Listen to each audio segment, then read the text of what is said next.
Sur le coût des places, ce que je peux vous dire à l'heure où je vous parle, c'est que de toutes les façons, ce que nos mamans vont payer, nos frères, nos pères ce qu'ils vont payer est largement, très largement en deçà de ce que les oiseaux de mauvaise augure ont professé.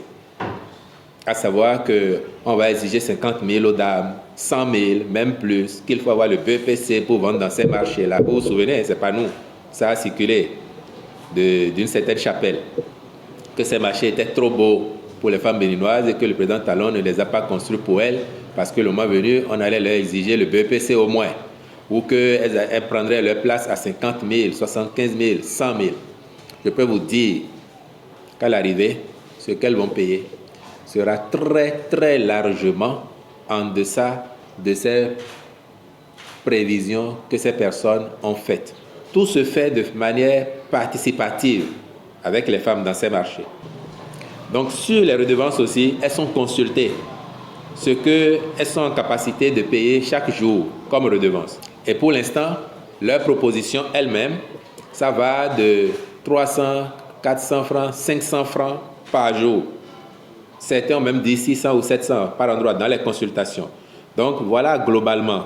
Vous voyez, on n'est même pas allé encore dans l'ordre de 1000 francs le jour. À 1000 francs le jour, ça ferait 30 000 le mois. Et vous voyez que même à 30 000, c'est bien loin. Mais je peux vous dire que ça n'atteindra même pas les 30 000 et que ça ne risque pas d'atteindre les 20 000. Vous voyez, les 2 premières semaines qu'elles passent au titre du mois de juin, c'est gratuit, elles ne vont pas payer de place pour ça. C'est l'expérience pilote. Elles ne vont pas payer. Rien que pour l'entretien, l'équilibre voudrait qu'en moyenne, elles payent 18 000. En moyenne. Mais même dans les arbitrages que le gouvernement lui-même avait fait, il n'a pas atteint 18 000. En attendant de parler avec elles pour voir, en dehors de ce que le gouvernement même avait prévu, qui n'atteint pas 18 000, ce qu'elles-mêmes, elles envisagent ou elles pensent qu'elles pourraient mettre, qui va contribuer à l'entretien, parce qu'il faut que ces marchés soient entretenus.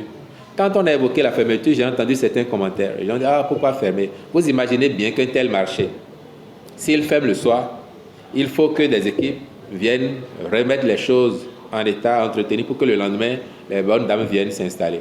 Ce n'est pas qu'elles vont venir le lendemain, qu'elles vont se mettre à balayer comme on le fait dans les autres marchés où elles étaient.